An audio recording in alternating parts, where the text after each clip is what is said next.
Hello, everyone, and happy Friday, and welcome to another author interview here on Tales from the Wandering Scribe. I'm your host, Gabriel Garcia. Many of you know me as the Wandering Scribe and the Wandering Quill. And joining us today, this wonderful Friday afternoon, is an author making their official debut here on the show. Now, our guest today is the author of the Goldwyn County Candy Ban, a literary fiction novel set in a small southern town in the mid 1990s. He is drawn to writing stories about friendship, power, loyalty, and the uneasy moment when childhood begins to give way to the adult world. Originally developed as a screenplay, the Goldwyn County Candy Ban later became a novel, giving room to more fully explore, giving this incredible author room to fully explore the emotional texture and social tensions at the heart of the story. His work blends coming of age storytelling, small town drama, and social commentary with a focus on friendship, power, and the forces that shape ordinary communities. So, without further ado, ladies and gentlemen, let's give a huge round of applause to our guest today, author Joe Zerber. Joe, welcome to the show. Thanks for having me, Gabriel. I appreciate it very much. Good to be here. It's my first interview, by the way, so I'm very excited. Nice. Yeah. Well, I'm glad this is your first interview for your books, which I had a chance to read a little bit of it. One of my friends actually let me read on their, I think it was their Kindle. Yes, it was their Kindle. And I'm like, okay, I gotta pick this author's brain because there's a lot of things I gotta ask you because it's so good. I don't want to spoil it, viewers and listeners, but you will not be disappointed with this book. And it very much reads like this was made for, a film because it does have that kind of cinematic feel to it, which I absolutely love. I love when stories have that cinematic feel that just pulls you in. I come off as pretty introverted, but then when people get to know me, they realize that I have a very, very odd sense of humor. Mm. A lot of what we present to the world isn't what we are inside, right? And Correct. so I'm in the public sphere a lot with my job. And it's, when you get to know someone, people are shocked to know, like, if people know me outside of the author world and read this book, there's a part of them that scratches their head a little bit. And I think I like that. Awesome. All right. And for our viewers and listeners who are now learning about your book for the very first time, without giving too much away, what can people expect from this story? Well, I think first and foremost, a very relatable protagonist. And I've gotten feedback on that. But I wrote him with the rooting for the underdog in mind. He's really easy to root for. And he's pretty much the main perspective he is the main perspective of the story, even though there's a lot of stuff happening outside of him. And I don't know, he's a lot of fun. And I think that as an adult reading something with an 11-year-old protagonist, there might be a lot of relatability there because it's not written for a YA audience in mind. It's written for adults. But I do feel that the story is about him, and the candy and everything outside of that is just filler to explore what he's going through. It's very autobiographical because I had a lot of anxiety when I was that age. And so I wanted to write a story about that. And the friends that he has in the story are friends that I wish I could have manifested when I was that age. I didn't have a group like that necessarily. And so I explored what it would have been like to have had friends like that.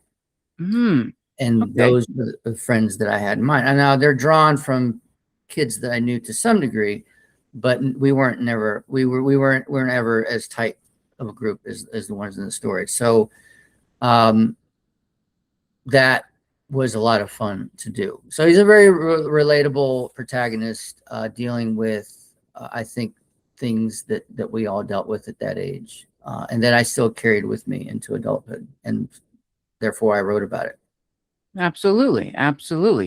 So very curious, Jay-Z, What were like the series of aha moments that gave you the confidence to, again, first write this initially as a screenplay and then down the road adapting it into a novel?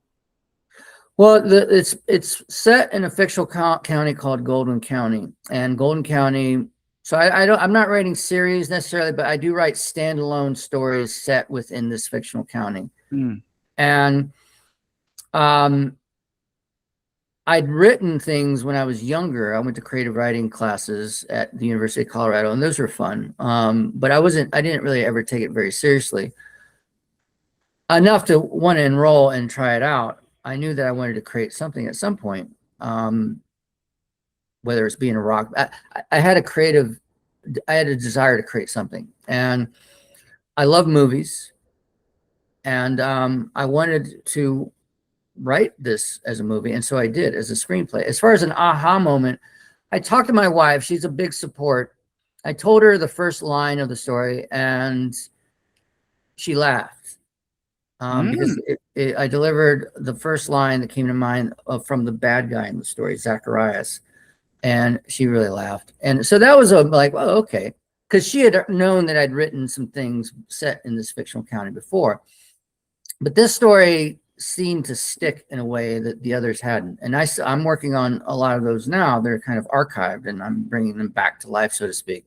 But this story, I think, because of the almost autobiographical feel of it with the protagonist, Chat, and the fact that I had someone in my life that really encouraged me to pursue it, I just kept plugging away at it. And it did take me 10 years. So the screenplay I wrote in about 6 months. I read a lot of Sid Field books about how to write a screenplay, because I really wanted this to be a movie.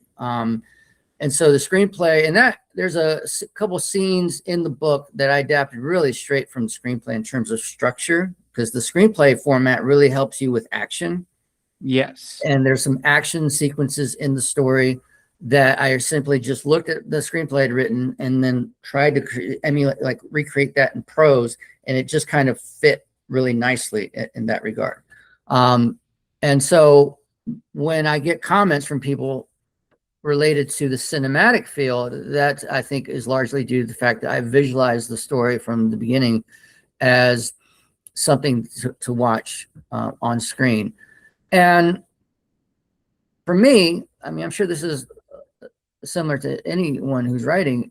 Once you really start to feel that you have something, it goes from an aha moment to just creating momentum for that, that it just kind of starts to build. And like I said, it did take me a while in that I had moments of creativity, but due to life, I had to set it aside.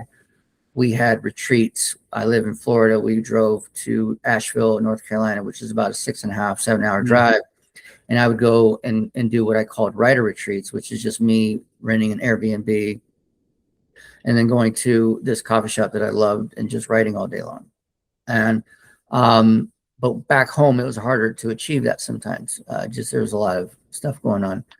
But and so there were periodic aha moments where things just really like, oh, okay, this is really starting to come together.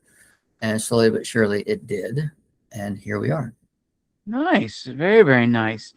And I remember I was talking with another colleague of mine who is also an author, but also was a screenplay writer for many, many years.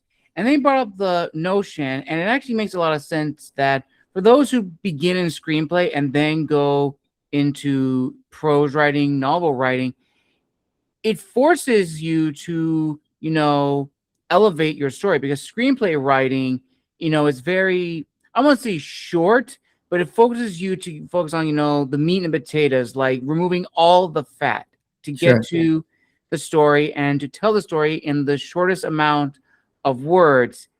And I think that really what's what I'm thinking of. It really carries over, because as you mentioned, it does have that cinematic feel, that it does feel like this should have been made into like a movie. And I love when stories have that feel. So ultimately, my question to you is this, Jay-Z.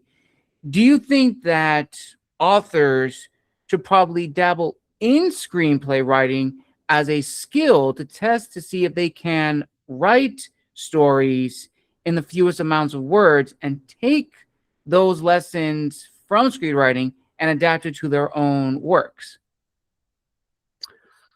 Well, I think it's very correct accurate assessment that you're forced to be very, I don't know, cogent when you're screenwriting. You're just, every book you read is like, get to the point by the 10th page, and so there's even class, like Sid Field gave classes on the first 10 pages of a screenplay and what needs to be present in it. So you're really forced to kind of come out of the gate swinging. And so, yeah, I think it's a good exercise for sure. I didn't particularly enjoy screenwriting. I wouldn't say that it was my favorite method of writing because it is very restrictive. But at the same time, I do think it was good practice. So I don't know if I would necessarily recommend for someone who is a novelist to go and practice their craft screenwriting. I mean, Right. I think any novelist should maybe think about their novel as a book and then say, hey, let me see what a screenplay would be like. Like I had never read the book Field of Dreams. I heard that was adapted from a novel. I'm sure that the adaptation from novel to screenplay changed dramatically. Even the screenplay that I wrote, there's a treehouse scene where the good guy and the bad guy meet for the first time. That comes deep into the book, not deep, but deep into the first in the first act, whereas that's where the screenplay started. So I do know, and there's a story about Fitzgerald, who wrote The Great Gatsby, that he, a brilliant novelist, had a hand in screenwriting, and it was a debacle. Okay, so the idea that just because you're good at one doesn't necessarily translate that you're going to be good at something else. There is a certain art to screenwriting that I think would be good for any novelist to explore, only if that's going to help hone in their craft a little bit more. I mean, I had a lot of fun writing it, but again, it really, I think, helped me the most with the action sequences. The cutting and the back and forth and this scene and this transition. I just kind of looked at that and then said, okay, what would that look like in a novel when I was writing the novel? And that, I think, if anything, it served as an outline, and I'm not good at outlines. I'm I guess a pantser, I'm discovering, and more specifically an intuitive pantser, in that I'm just kind of go into the dark and figure it out. So the screenplay, I approached it in that regard as well, but there was a structure there that I did have to follow. I don't care how much of a pantser someone is, you're still following some structure. There's still something that's holding your methodology together, but I did find the screenplay very useful, and I think anyone should at least try a screenplay out, because, and I'll say this and I'll finish this. It's a good question. Whatever your novel is, I seriously doubt that the screenplay is going to be similar to it. I think you're forced in a screenplay capacity to rethink the structure of your novel a little bit.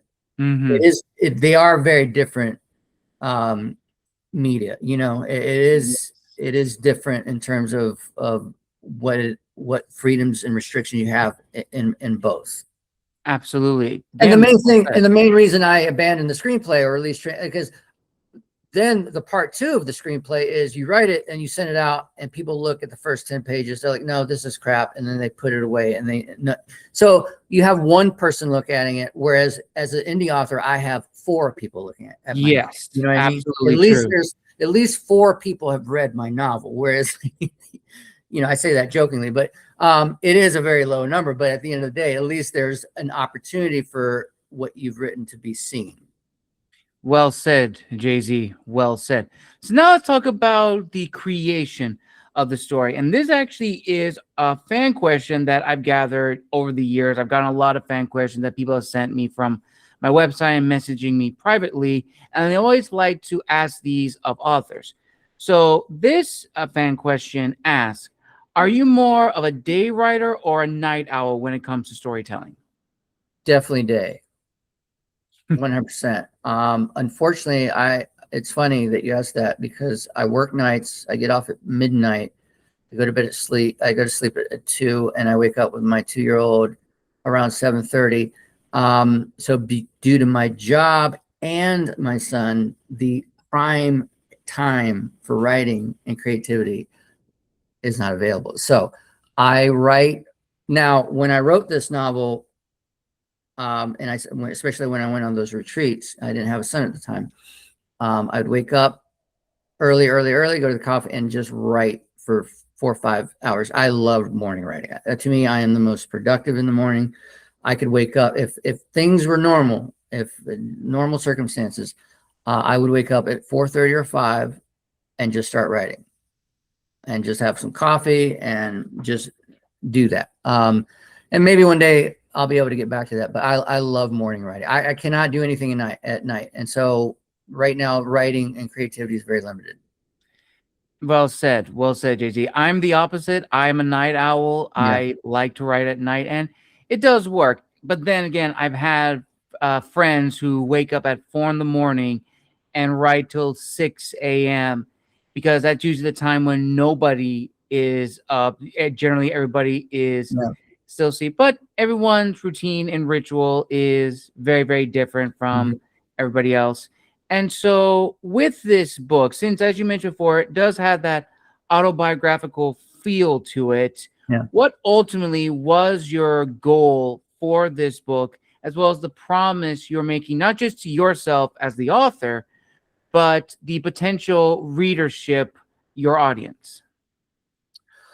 Well, the theme of power is present in the story, and I approached it with power in mind, like what power is, whether it's power in general or just a sense of empowerment. And I feel you have a protagonist that is seeking to feel good in the world, but doesn't really know how. And a lot of that is just simply timidity and uncertainty, which I feel many human beings have. And so writing for me was an opportunity to explore what it would be like to not have those things. And obviously, he's a reluctant hero. He does not want to do what what he's tasked to do. He makes a decision that obviously leads him into a direction that he did not want to go into. But that's the point. That's the beauty of fiction. I mean, that's what we're watching. How many times do we watch or read something? We're like, don't do that. And you do it. And then that's what creates the story, though. Like, if he hadn't discovered the candy, then there'd be no story. And therefore, so it forces him into a situation where he does develop this confidence. And I do think it takes an ensemble of characters, even in real life, to kind of bring that out. And it's not pretty, it's not straightforward, but it is an encouragement of sorts. And so that was the objective of writing him, and exploring how to feel empowered in life. And I think fiction is a great platform for that, and so I wanted to go in that direction. Nice. Excellent, JZ. Excellent. Now, this question, I am very interested to hear your thoughts on, because as the book states on the back, this is said in the mid 1990s. And I've heard a lot of authors and a lot of readers say that, the 90s is coming back in some shape or form. And the nostalgia of the 90s is so memorable, the 90s and early 2000s. So as an author, JZ, how did you craft this world that the characters live in, that it does embody those 90s aesthetics, that 90s appeal, that it just has people remember what it was like to be a kid in the 1990s? Well, I have the advantage of having lived through that time. Now, I was born in 72. And so I was 11 during the 80s. And I chose the 90s specific. So I could have written about the 80s. This could have been done in the 80s. And that would have been more, I guess, reminiscent of my own experience. So in the 90s, I was much older, and yet I chose a protagonist, 11-year-old, in a story that's set in 1995. So yes, there's a nostalgic component that I recall, whether it's the music, the movies like Terminator 2 was a huge film. Like it just Mhm. monster. And this was a film that captured the imagination of people in a way that no one had because of the graphics. And you knew that what you were watching was generated. There was some computers, CGI was around at the time, but there was a lot of effort put into it. And I understand the criticisms with AI these days and how like easily and quickly you can generate, whereas back then you really had to work, and the stunts were profound. And if you really watch that movie closely, looking back, many years later, you can see the little flaws. But at the time, I just remember people went nuts over it, and I watched it like I don't know how many times, but I loved it. So there were those components, like the die-in VHS era, which is present in the story. Yet the funny part is that the kid whose father owns the chain, he feels that VHS is the future, and that's kind of like the irony of hindsight. That you can write that and people laugh because he doesn't know that it's just going to die, and then it's that everything's transitioning to DVDs. But the other part, Gabriel, that I really enjoyed about the reason I picked the mid-90s and not the 80s is because this is really the last decade of transitioning from analog to digital. The world that you and I now live in today, the 90s was the pivot of that. Like the discoveries of that decade is really what brought forth the advent of the world that we're in now in a remarkably unprecedented manner. Like you're talking about the Industrial Revolution, and then you're talking about what we're in now. And I think the 90s plays a big role in why that happens. And there's a news as entertainment component that was absent in the 80s that's present in my novel. The political antagonist is really enthralled by the prospect of capturing what's happening in his town on a national level.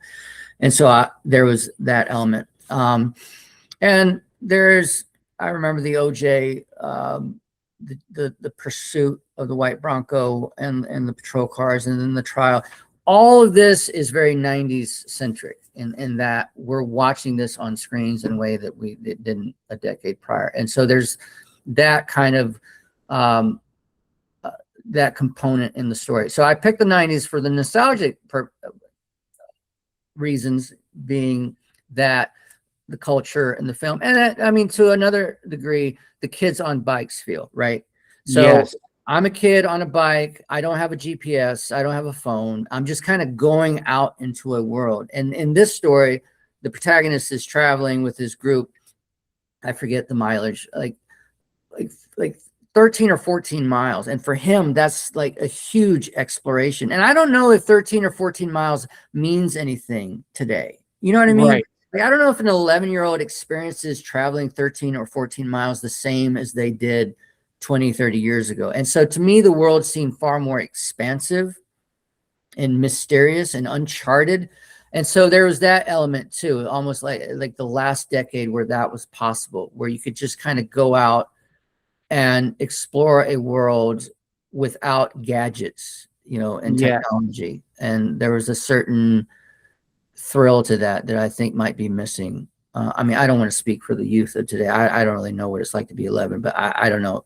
Maybe I'm unfairly assigning more glamour to, the time when childhood meant, I don't know, just kind of going out and seeing what was out there.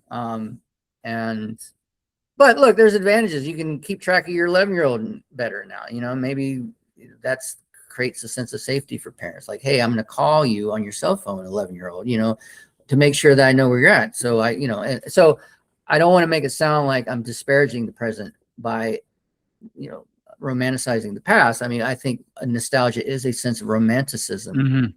But I think a lot of my stories in the future are going to be set in not now. Like, I don't know if I would know how to write a story set in 2026. I think that would be very challenging, because I do feel out of touch with this year, with the where we're at right now, and maybe I need to catch up a little bit. But I like the nostalgic feel of many of the stories that I have. Absolutely. Well said, JC. Well said. And It is absolutely, true. As a kid, I was born in like the later half of the 90s and grew up in the early 2000s. So I remember what it was like, being a kid before, the transition of, social media Mhm. and the full digital age, with computers and the internet. That was like the huge boom. But then when social media became more present as I got older, as a teenager and young adult, it is very interesting. And if you look at the books now, when it comes to like writing characters that are younger, that are some books that are maybe more of a YA, but those that are not, but still have, young characters. It's very different when you're trying to write young characters in today's climate as opposed to, writing characters back in the past. As you said, that your main character is an 11-year-old in 1995. So he's going to be very different from, a kid that is in today's climate. Or even if it was like a fantasy world, it's still going to be based on, what we know about culture and society now. Which leads into my next question. As an author, Jay-Z, how did you make sure that the characters felt authentic? Because I've struggled with writing, younger characters. One of my characters in one of my books, he's a father and he has a son. And I struggled with the dialogue. Like, how do I write what a 10-year-old sounds like and Mhm. not make him sound like an adult in a child's body? It was a struggle. It was an absolute nightmare. So, how did you make sure that your characters felt like they were supposed to be, like children growing up and just having fun? That's a great question. I think one, I don't really feel I have much of a voice when I write. Like Mm, prose to me is not something that I find very enthralling. And so I really rely on the characters to say it's weird. I give them this weird autonomy in the sense that I really don't know what they're going to say. And then they say it. I'm like, okay, that sounds right. And so it was just a lot of trial and error in that regard, mm, Um, and I don't know. I remember still the sentiment of being a young boy. Like I said, I did channel a lot of myself into the main character chat. And I think as far as the supporting cast, it was about how he would sound talking to them and how they would sound talking to him. And really, a lot of being a writer, as you know, is just how you hear it and how it resonates. And maybe that's what intuitive pantser means. I don't know, mhm. but um, I don't want to not answer the question. I think the answer to the question is that there is an intuition there. And I think it's largely based on the fact that I still am very childlike. Um, and, it was funny. I dated someone a long time ago and they were younger and I was much older. And someone commented and said, she's emotionally mature and you're more immature. So you're actually closer to age. you know and so I guess the gist of that is that and I didn't see it as an insult necessarily. It was more of an observation that I am very childlike. Mm, I just am.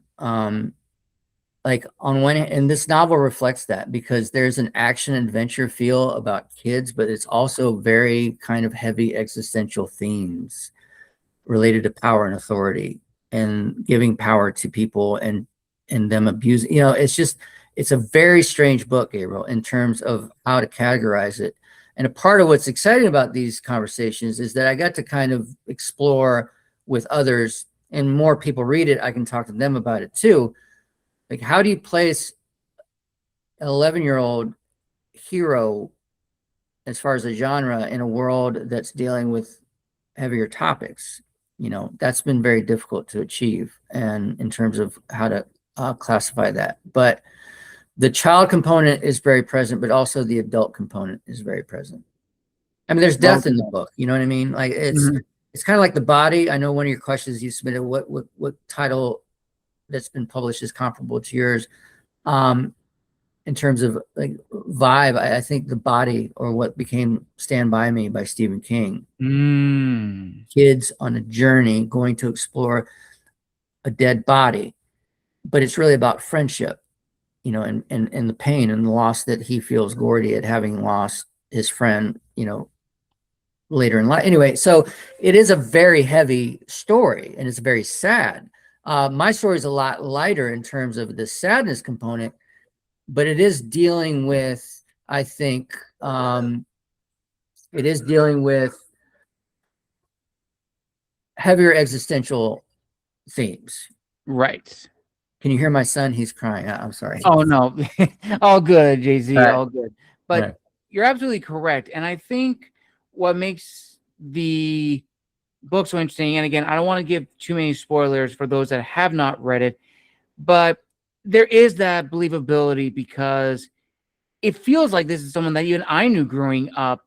When I was like a kid and a teenager back in the day in the early 2000s, and it has that authenticity. This does feel like, because as you mentioned before, it does have that autobiographical feel to it, that it's also your story as well, what you remember what it was like, to be, a teenager in the 90s, maybe seeing how kids had fun, what it was like to be a kid and just having those, adventures. And going along the lines of, I know the film was said much earlier than your book, but Sandlot to me is like, these kids go on this epic adventure trying to get a baseball from a dog that has this urban legend surrounding it. And it was just so iconic. And I think a lot of people are going to resonate deeply with this story, which leads into my next question. When you got around to publishing it, Jay-Z, what was the reaction like? Was it positive, more, I don't want to say negative, but a little bit more critical, or a 50-50? Well, I published it in February, and we're in August. So what is that? 8 months? No, I can't do math. So 6 months is, and more or less. Well, I mean, I went through a process of, I gave it to some ARCs, and obviously ARCs, friends, family, their commentary tends to be pretty positive. I know I had a copy editor who helped me quite a bit. He helped me with developmental editing and then align editing, and he was always a big fan of the story back in 2019 when I first showed it to him. His name is Jordan. And I guess ultimately the feedback has been fairly positive. I wish I could answer it with having had a larger audience in mind. I don't know if many people have read it. So it's hard to answer. If I would say maybe 100 people have read it, like 100 people have looked and read this book. And yeah, I mean, by and large, the response has been pretty positive. A unique premise, interesting story, fast pace, fun, relatable characters. So I get a bunch of that. The nostalgia component has been mentioned. The biggest compliment I received from a reviewer, one I did not know. I like the organic reviews more so than the ARCs. I mean, those are great for building like at least a catalog of reviews. But ultimately, I want the ones that don't know me, who pick it up and write a review. And she wrote a really good review, and she said that the premise sounds bonkers, but Jay-Z Zerber commits to it so wholeheartedly that it works.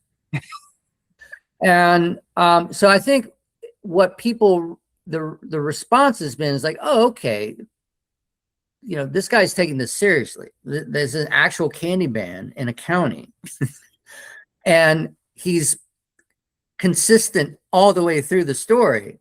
And it's really not about a candy ban. It's about everything else around it. And so that to me is the biggest compliment. When people say more so than a 5-star rating, or what my mom might say about, I don't care about that stuff. It's more of the people that don't know me who write a review, even if it's a 4-star review, and say the premise sounds crazy, but it works because the author is taking it seriously and he's taking his readers seriously. And that's the other thing. I'm not trying to pull any punches with this. I acknowledge that you are taking the time to read a 336 page book. I want to make it as entertaining and enthralling as possible, and also delve into with some serious themes. And I feel that generally the response has been, yes, you have achieved that. Awesome. Well, that's good. That's very good to hear, JC. So now this kind of leads into my favorite set of questions. I like to call, the reflective side of being an author, and what does it mean to be an author, especially now in the digital age. Now, this icebreaker question is a very loaded question, JZ. So I'll give some context for this one. So I've been doing this show for about 8 years now. This was born from the lockdown years, initially just trying to keep in contact with friends all around the world, fellow authors. But as time has gone on and I've started interviewing more people, I found out that a lot of authors began their professional careers as writers and authors during the lockdown years. And a lot of people have argued that that's what started this sense of a golden age of creativity, because everybody was in their homes, isolated, couldn't go outside. They couldn't talk to family except through a computer. So it pushed people outside of their comfort zones. But as time has gone on, and with the rise of new technology, AI and generative AI, it's changed the field, so to speak, in the industry. So my question to you, Jay-Z, looking on this shift that it's happening in the industry, and then being a fellow indie author yourself, do you believe that this shift has, in a way, heightened our sense of, imposter syndrome and or writer's block, or has it given authors a better sense of, discipline and, being very goal oriented in terms of, if I have this book and I want to write this book, I'm going to get this book out? Well, you can help me understand, as far as self-publishing, when did that become a thing? Are you saying that the golden era of writing is subsequently comes out of just self-publishing itself? I think the golden age that a lot of people refer to is because of COVID and the lockdown, a lot more people began writing. And because of that, it, exploded the indie market and led to this golden age of new voices. I think that's what they are referring to, because indie publishing has existed long before, the lockdown. And a lot of people viewed it at the time as a lesser form of publishing. But we can't say that anymore, because there are some really great, detailed, independently written books that, unless it has like the seal of the publisher, you can't tell if it's self or trad. It's like almost impossible. But I think, going back to initially your question, it is this notion of these new voices that have entered the industry, that have overflooded the market, has led to this argument of, because of the lockdown, it has led to this golden age of new authors emerging. Well, I mean, the lockdown would be the context for this new type of wave, and that historically resonates with me. I studied history, and that happens and exists. Like, history is just a series of unexpected things happening, and what comes out of that. You know what I mean? I think self-publishing is a wonderful thing for someone who wants to write a story but may not be given a chance to be seen or heard through a traditional publishing company. Right. So the case in point, I don't think any traditional publishing company is going to publish my book. I just don't. Like, I'm not trying to be a cynic here. I don't know. That's why I don't even bother with query letters. However, my book is the product of hard work. I took it very seriously. Right. I had it professionally copy edited. I had it professionally proofread by another person. I had it professionally formatted. So the gist was like, if self-published authors have a harder time getting their work out there. I'm at least going to present my work as if it were traditionally published.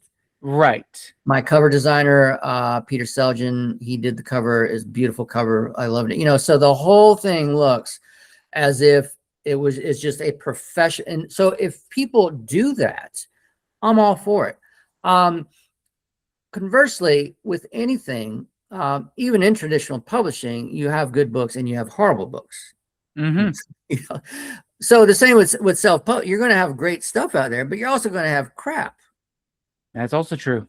You know, and so if anything, there's not much of a screening process. And so what we have is essentially just a gazillion books out there. And I feel that if those books, and this is subjective, obviously, I do feel there should be a certain criteria, you know, that there has to be a professional feel. I mean, one, it has to have been written by the person. So first and foremost, and I'm not an AI hater. Like I see the hostility online. As far as people, they just catch a whiff of AI and they can say some very mean and hostile stuff. And so that's not the place that I'm coming from. I think if a person wants to claim authorship, they should write their story. Yes. Okay, period. I just think that is what they should be able to say. Like, this is my story. I am the author of it. I'm very proud of that. So that's number one. Number two, it should look as good as possible. Yes. Okay. And number three, you know, I think obviously, and maybe this should be number one in the eyes of someone, it does come down to whether it's a good story or not. Okay. There has to be something that resembles substance that people want to consume. Right. Okay. And so that's where I do feel getting help from people and having beta readers and having a group there to say, hey, this is pretty good. Maybe work on this, this, and this. Not should, but I would say, I would argue that is certainly an important component to being an indie author, is that you have a group of people that can look at what you're doing and who can analyze it and objectively tell you what's working, what isn't, so that you go back and rework this stuff so that when you publish something, it is something that people want to read. Now, I think anyone can write. I think it takes grit and determination. I think anyone can run a marathon. Or, you know, and let's say you're handicapped, you can wheel a marathon. I don't want to make it sound that anyone can run a marathon. I mean, I understand there's disabilities and stuff like that, but the idea is that I ran a marathon. I used to be a heavy drinker and heavy smoker. You know? People look at me. You talked about the fun fact about me earlier. I'm like, maybe the answer is that I'm a marathon runner, you know. And if you asked anyone who knew me 20 years ago that I would ever run a marathon, they would look at me, you like they were like, you were nuts, you know. But I hung in there. Right. Okay, I trained, I went through it, I got up early in the morning and went out and ran when I didn't want to, and that's what writing is. And I think that if a person has that in them and a story to tell and has an ability to hire people to look at it and to make it look as professional as possible, and look, I get it, money is not always easy to come by. I still don't think that's necessarily an excuse to take shortcuts. Okay, I do think saving up, if it's important to you, putting money aside, building that, and then finding the right people to help you polish your manuscript, novel, and book is very, very important. And I think that self-publishing creates that opportunity for people, that I can have grit and determination and a good story. Therefore, I can do this. And I think that ultimately, Gabriel, is a wonderful thing. 100%. Well said, Jay-Z. Well said. And I think also to add to that, and I think you hinted at it, is that self-publishing should be treated like work. If you want to be a self-published author, you have to understand, yes, you do need to have passion. You do need to love writing, but you have to treat it as a job. You have to treat it as a job. But I also think most importantly, don't see this initially as the book or the career that's going to make you a lot of money. I've learned from a lot of authors and from my own personal experiences, and I'm sure you'll definitely agree, Jay-Z, that being an author is not easy in the sense of you're not going to make a lot of money. There's no guarantee your book is going to be a financial success. And another difficult pill to swallow, even if you write a lot of books, you're probably going to be known for one book as opposed to the book you thought was going to be the start of your legacy.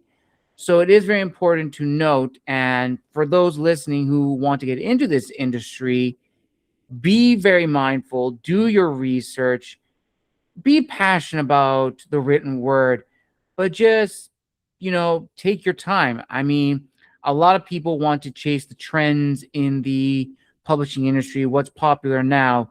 That's not going to work. Readers are going to see through that, and it's not going to be your best story. They're going to see that. They're going to know that it was just force.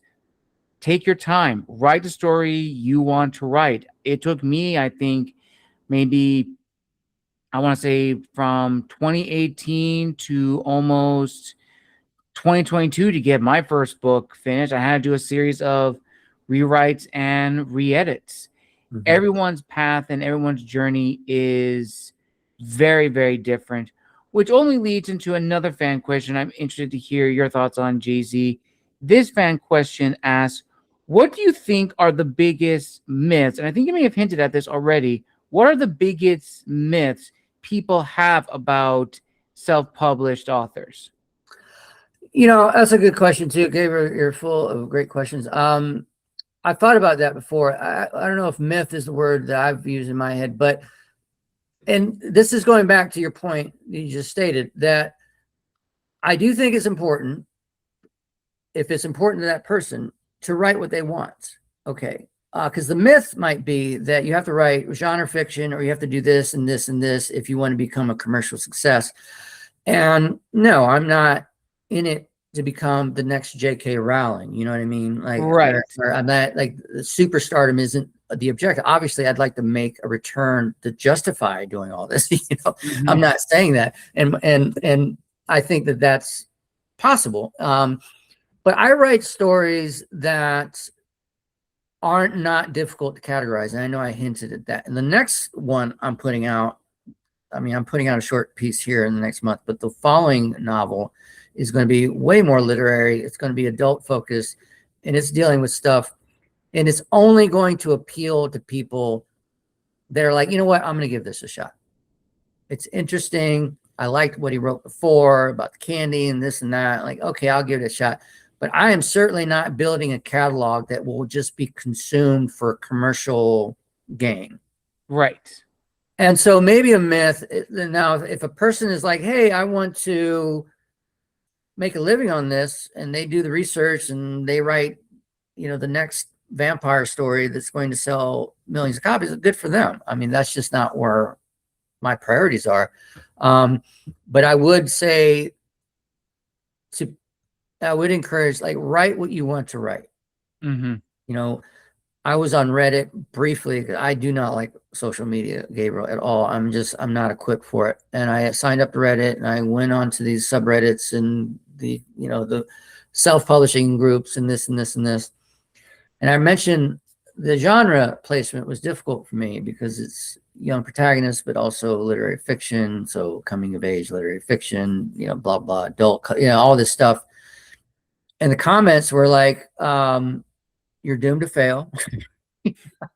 I was just like, you should have researched more. One comment was like, do not write a sequel. And I was like, you know what? I can't engage with these human beings. Like, it's just, there's too much out there, like, I don't even know where that energy comes from personally. Like, as far as Right. like in an individual to be able to write that down and send that out to another human being and say, that's a horrible idea. Like, there's a different way to say stuff, and we're writers. So we find the way to, in a nuanced manner, to communicate and convey something that might resonate with someone and have substance. Anyway, I don't think this is doomed to fail. And I am going to write as many stories as I want. I think the artistic expression for me is far more important than whatever. And so the question becomes why. I know one of your questions, what is your why? It's like, that's a great question. Like, I don't know why. I just want to create something. I want to express something. I want it to I want someone to read and go, oh, that's nice. And then they move on, and that's that, Mm-hmm. So I think a myth is to feel that you have to write something that's going to appeal to a larger audience. I don't think that's the best approach if that's not the approach that you want to take. Absolutely, very true. And I think the biggest myth also is that, and something that you also kind of touched on is, trying to write for the audience, write for your readership, which, some people do. Some people do write for their particular audience, but most of the times they write for themselves because they're passionate about these books. And more or less, these are the books that they wish they had growing up. So there's a lot of myths about being an indie author, which could be a whole episode in of itself. But I definitely think the biggest myth that does need to be touched on, which kind of goes into what I like to call, the business side of being an author, is, who exactly are we writing for? And when it comes to storytelling, because for context for this question, as I'm sure you may have read a lot of stories, growing up and also seeing a lot of books that are now out on, social media, or maybe just passing by in a Barnes and Noble or maybe on an Amazon store. So many books have these different check boxes of what categories they fall under. But from what I have seen, I think you will definitely agree, Jay-Z, that as an author, not only should we not be restricted to these check boxes, but we constantly find ourselves balancing this notion of how much of ourselves do we want to showcase in our work, but also having that market mentality of, okay, if I'm writing a book that, literary fiction or historical fiction, the readers of those genres have certain expectations. It's a balancing act, and it can be very stressful. So I would like to hear your thoughts on this discussion, and you can share your own experiences even more about, how did you figure out where your book stood in terms of who exactly is this book for? Again, good question. I think I'm discovering that. Like I said, if I'm 6 months into this, so one, I didn't write the book with an audience in mind. When the book was out, I was asked, "Who's your audience?" I'm like, "Well, I don't know yet. What's the genre?" I'm like, "Well, I think it's literary fiction." That doesn't feel right necessarily, but I guess I'll pick that because I don't want to pick YA. Because I don't want to pick YA. I don't like. I think in a weird way, if you're 11 or 12, there's some cussing in there and some, I think you can get something out of it. If a parent is saying, "Hey, okay, there's some swear words and there's some violence," it's not graphic violence, but there's bullying. So if an 11-year-old is actually experiencing that and you're a parent, and you're like, "Okay, I guess you'll read it." They might get something out of that and go, "Hey, I want a group of friends like that. That would be really cool." But I also think adults can relate that too. I love the notion of finding your audience. I don't have an audience yet. I'm building an audience. I'm discovering who these people are.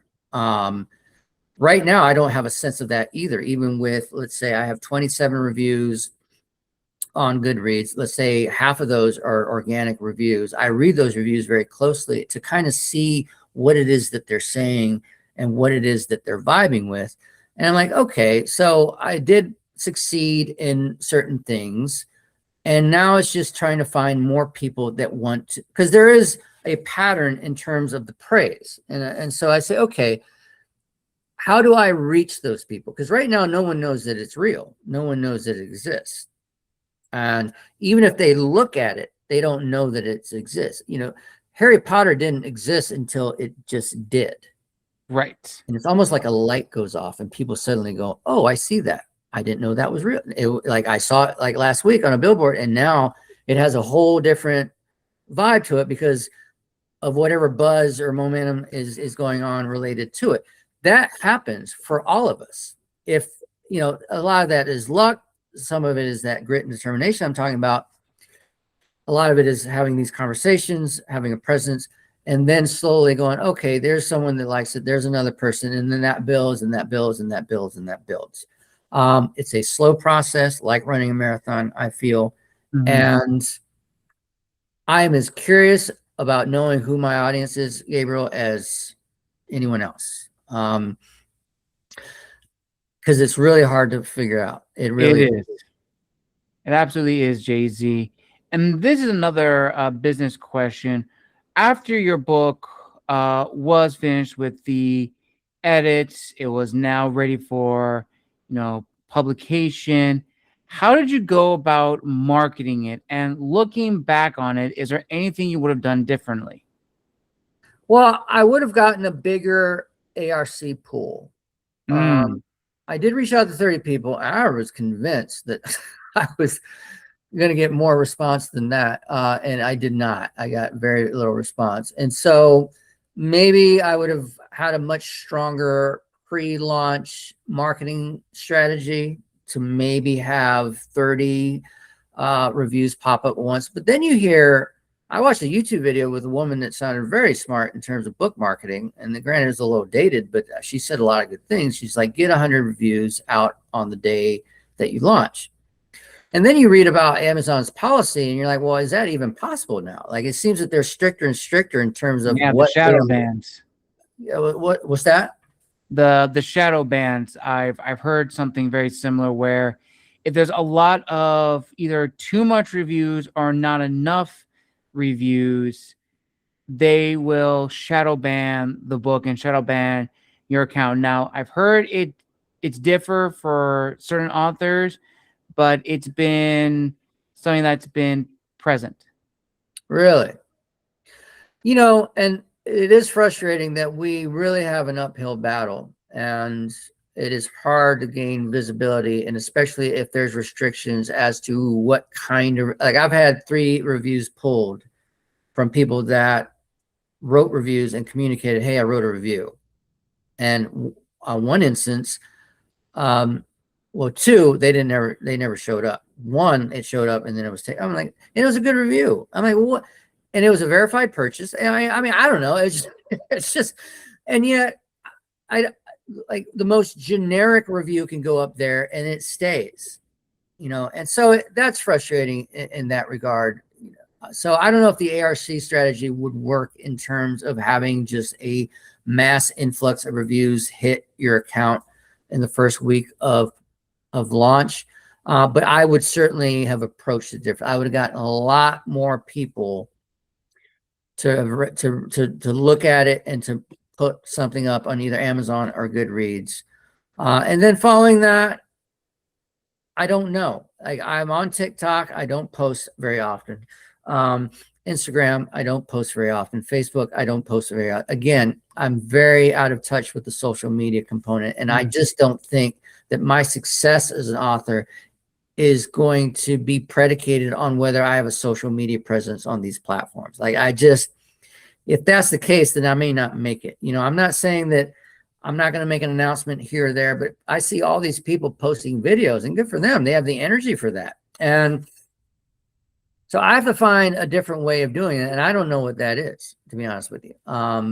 Getting more readers to leave more reviews. I have a Kindle Unlimited deal starting tomorrow. The first one that I ran 2 months ago was really successful. Just getting it in the hands of people, at least showing the algorithm on Amazon that people are purchasing enough to where it's not, what do you call it? The shadow ban. Shadow ban. Like, that's alarming. I've never even heard of that. You hear these things, again, that question about myth. You hear these things throughout the course of your, marketing career or whatever, and you're just like, oh, that's horrible. I hope that doesn't happen. Like, people are like, oh, my account got terminated. I don't even know what I did. And I'm like, oh, geez, you have all these headaches that have to deal with. You're just a little guy, Mm-hmm. in this huge ocean, and you're trying to fight your way. And what gets lost in that, Gabriel, is the story itself. Right. My story is not going to change the world. I just feel that if more people read it, that would ultimately be a great thing.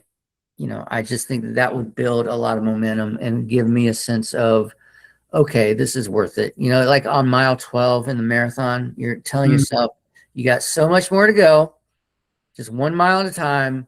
And then you're at mile 18 and you're just like psychologically, you're just like, okay, you can do this. Cause I wasn't the kind of runner that stopped. Right. And so it's just pushing through, pushing through. And I feel like I did that with the social media and marketing component. I've slowed, I've taken a little bit of a pause. I sent out maybe 50 print copies to people subsequently. So that was the other part is what I did pre-launch with the people I knew. And then on TikTok and Instagram and Facebook, I'd go to ARC groups like, hey, I'll read your book. And I'm like, okay, would you like to read the story? Like, sure. I'll send out a copy. Nothing, you know? mm, So out of 50 books, I've maybe received 3 reviews. And so that's disheartening too. And some time has passed too, you know, so it's not like they've had it a week. I'm like, hey, what's going on? You know, there's patience there, and there might be some follow through down the road too.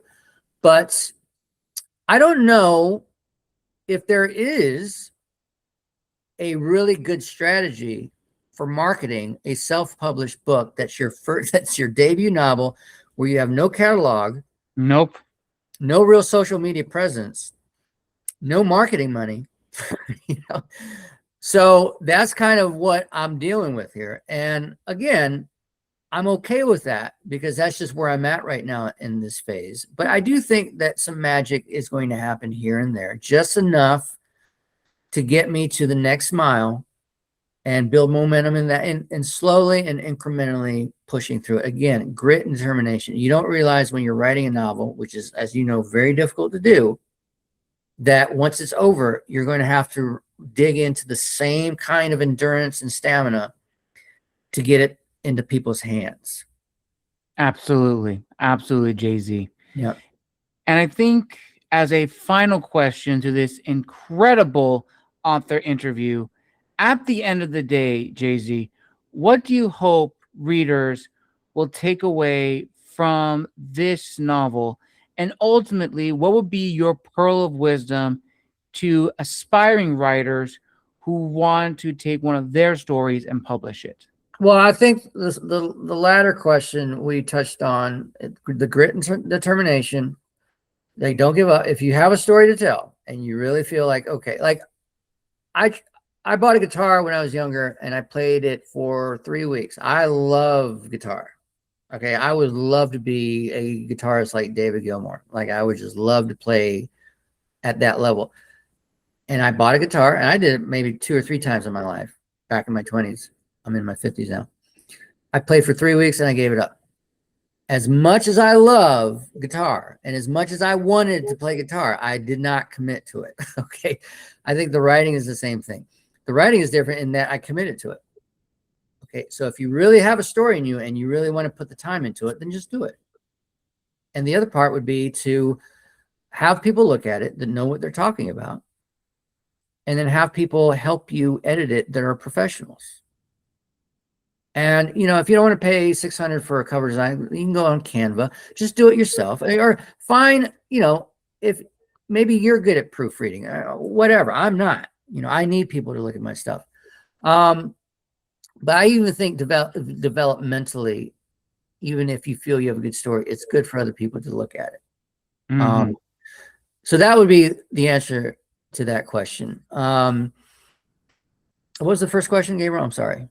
Of course. So the first part of the question, Jay-Z, was ultimately at the end of the day, what do you hope readers will take away from this story? That it's a unique premise that I satirically commit to wholeheartedly. All right. And I think people are going to enjoy it. I think it's funny. I think it's heartfelt. That's one of the comments and reviews, is that heartfelt, thought-provoking. And I wrote this a long time ago as far as the plot points and the whole structure. If you think about contemporary times and what's happening in this world now, the story is eerily kind of reminiscent. Like it just, where does power come from? Who do we give power to? And what happens if it goes one way or another? And in this story, you realize, as that this kid's dealing with kid stuff, because Chat is the protagonist, and the inciting incident is that he finds a bag full of candy that's contraband. But on the side is that a woman is arrested for baking with sugar. So the candy ordinance starts as just candy, but it slowly erodes the freedoms of others in that it starts to restrict cooking, like just with anything like sugar, and candy becomes sugar, sweets, sodas, and he's trying to control what we consume. Now we have to ask ourselves, well, why is he doing that? And the story gets into that deeper into the novel. So if something starts as seemingly innocuous as just, okay, going candy, but then turns into something far more insidious to the point that this woman is arrested, and the arrest leads to national attention, and that's where the media component comes in that we talked about from the 90s.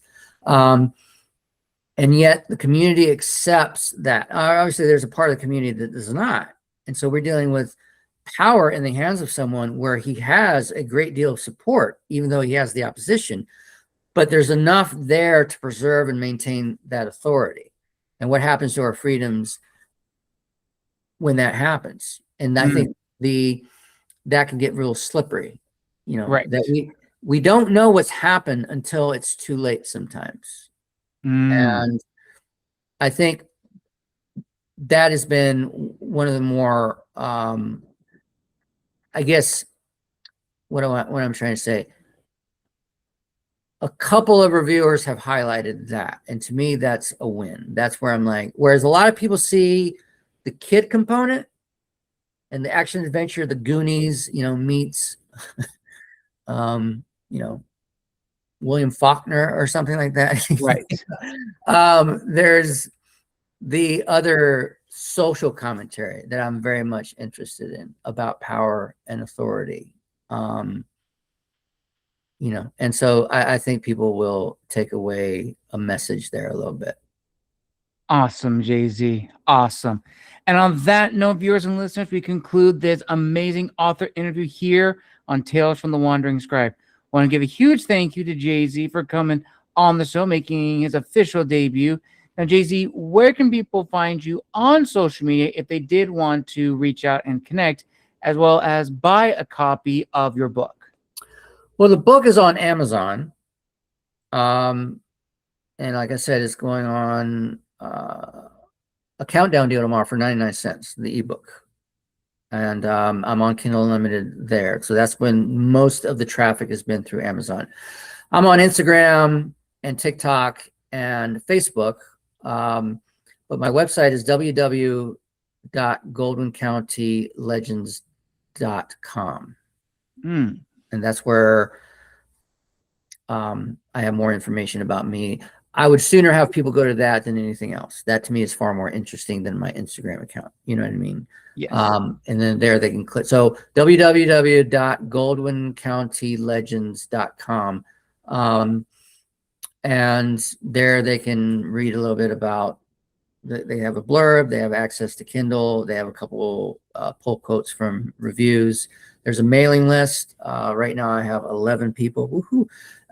Obviously that's going to build, but I am releasing a companion piece called Good Ol' Willie, and it's about working class men waiting on a concrete truck at a job site, and they get into a conversation about morality. And so it's a lot more aligned to me, so no kids in this. And I'm gonna launch that here in 2 or 3 weeks. And so I would be interested in people signing up to the mailing list so they can have access to that. But yeah, that's where they can find me. Excellent. I'll link all those down below in the description of this video. Awesome. And if you'd like to see Jay-Z back on the show in a follow-up interview or in an episode of the Writers Hub series, you know what you have to do. Like this video, comment, and subscribe to the channel. Thank you, everybody, for joining us for another amazing episode here on the show. A huge thank you to Jay-Z. And as always, this has been the Wandering Scribe and the Wandering Quill signing out. Wish you all a wonderful Friday wherever you are in the world. Take care, everybody, and we'll see you all in the next episode.